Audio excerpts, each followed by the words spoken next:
पुणे शहरात आणि जिल्ह्यात गेल्या काही दिवसांपासून गुन्हेगारीचं प्रमाण वाढताना पाहायला मिळते। आज सकाळी देखील पुण्यातल्या शास्त्री रोड परिसरात एका तरुणाने बेधुंद अवस्थेत अश्लील हावभाव केलेत आणि यावर अद्यापही गुन्हा दाखल झालेला नाहीये।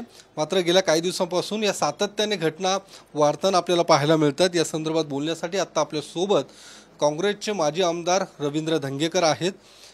ज्या पद्धतीने घटना वाढतात, आज देखील सकाळची जी घटना आहे शास्त्री नगरची घटना, तुम्ही देखील तो व्हिडिओ बघितला असेल, काय नेमकी प्रतिक्रिया आहे? सातत्याने घटना वाढताना दिसतात। ह्याच्यामध्ये आज महिला दिन आहे, क्रांती सूर्य सावित्रीबाई फुलेंचं पुणे आहे आणि ज्या महिलेने जगाला संदेश दिला महिलांचं महत्त्व, त्या पुण्यनगरीमध्ये आजच्या घटनेमुळे काळिंबा फासण्याचा प्रकार हा जो घडलेला आहे, ह्याला सर्वस्वी जबाबदार त्या मुलाचे पालक आहेत आणि ह्याच्यावर नियंत्रण करण्याकरता पोलिसांनी जिथं हा दारू पिला आहे, ज्या चौकात उभा राहिला आहे, ज्या चौकातनं तो लघुशंका करतोय आणि त्याला जर एवढा माज असेल तर त्याचा माज उतरायचं काम पोलिसांनी केलं पाहिजे।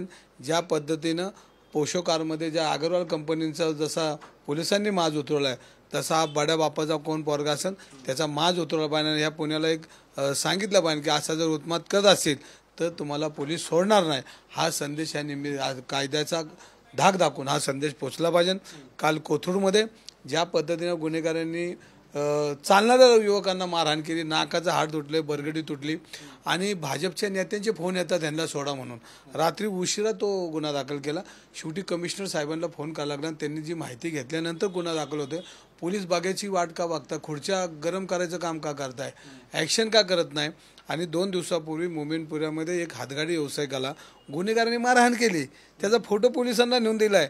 त्यांनी दीपक मानकरने एक फोन केला असं ते म्हणतात आणि त्यांनी ती पोस्ट टाकली, डीएम दीपक मानकर, एक कॉल प्रॉब्लेम सॉल्व। म्हणजे गुन्हेगारांची एवढी छाती वाढवती की एका कॉलमध्ये त्यांनी काय केलं तरी खडक पोलीस स्टेशन गुन्हा दाखल करून घेत नाही। म्हणजे ही शोकिंग काय, म्हणजे गुन्हेगारांना खोडची आणि सर्वसामान्य माणसाला ऑफिसच्या बाहेर अशी परिस्थिती या पोलीस स्टेशनमध्ये चालली।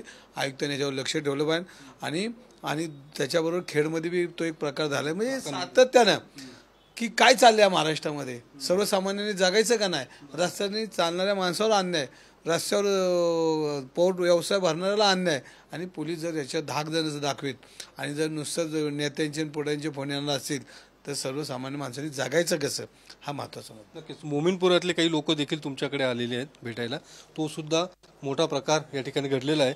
तुम्ही आता दीपक मानकरांचं नाव घेतलंय, दीपक मानकरांनी या सगळ्या याच्यात पाठीशी घातल्याचं काम केलंय असं वाटतं? नाही, त्या पोरांची जी पोस्ट पाहिली मी, त्या पोस्टमध्ये दीपक मानकरांची पोस्ट टाकली, त्यांचे फोटो टाकलेत आणि ती पोस्टमध्ये असं टाकले की एक कॉल प्रॉब्लेम सॉल्व।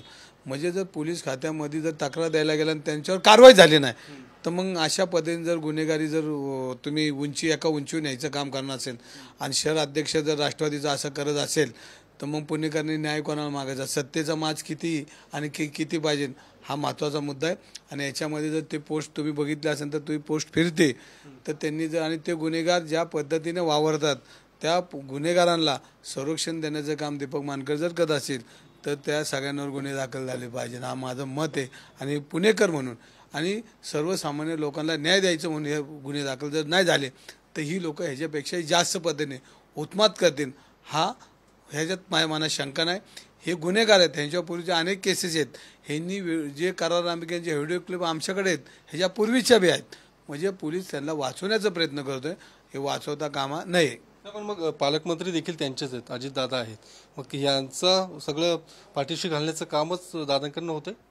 बघा, वाल्मिक कराडचा गाडा भरला आहे, दादाला बी वाचवताना आलं मुंडेंना, ह्यांचाही गाडा भरल, दादा का वाचवतात हे कळत नाही, पण गाडा हा भरणार आहे आजचा उद्या, पण हा गाडा भरणार आहे। हे पुणेकर आणि या महाराष्ट्राला गुन्हेगारी चालत नाही, वेळ फक्त यावी लागती, ते वेळेची वाट आम्ही बघतोय, जनता बघते। आणि अशा पद्धतीने जर माज असेल तो उतरवला का आज नाही पण उद्या, तुम्हाला सुट्टी नाही। ह्या जगामध्ये देव आहे का नाही हा नंतरचा विषय, पण ह्या परमेश्वराच्या दारात बी ह्यांना त्याच्यामध्ये माफी नाही आणि तो गाडा भरतो। पोलीस देखील बघायची भूमिका घेत आहेत असं वाटतं, कारण की ज्या पद्धतीने गुन्हेगारी वाढते, कोथरूड सारखा उच्चभ्रू जो परिसर आहे त्या भागात होतोय, शास्त्रीनगर सारख्या परिसरात अशा राजरोसपणे भर दिवसा सकाळच्या सुमारास अशा घटना होत आहेत, मग पोलिसांच्या भूमिकेवरती कुठेतरी संशय निर्माण होतोय। नाही, आता भारतामध्ये काय घटना झाली तर हे काय कोथरूड आहे का अशी म्हणायची वेळ लोकांवर आली। म्हणजे पूर्वी लोक म्हणायचे हे काय बिहार आहे का, तर तसं नाही. आता देशामध्ये असं म्हणतात हे काय कोथरूड आहे का.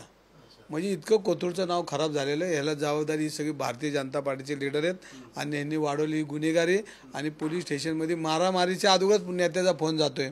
ही वस्तुस्थिती खरी आहे आणि ह्याच्यामुळं आता बिहार नाही म्हणायचं देशामध्ये, कोथरूड आहे का अशी म्हणायची वेळ ह्या देशामध्ये आली आणि ह्याची सर्वस्वी जबाबदारी तिथल्या सत्ताधारी लोकांची. धन्यवाद. कॅमेरामन सुशांत राऊतसह योगेश बोरसे, TV9 मराठी, पुणे.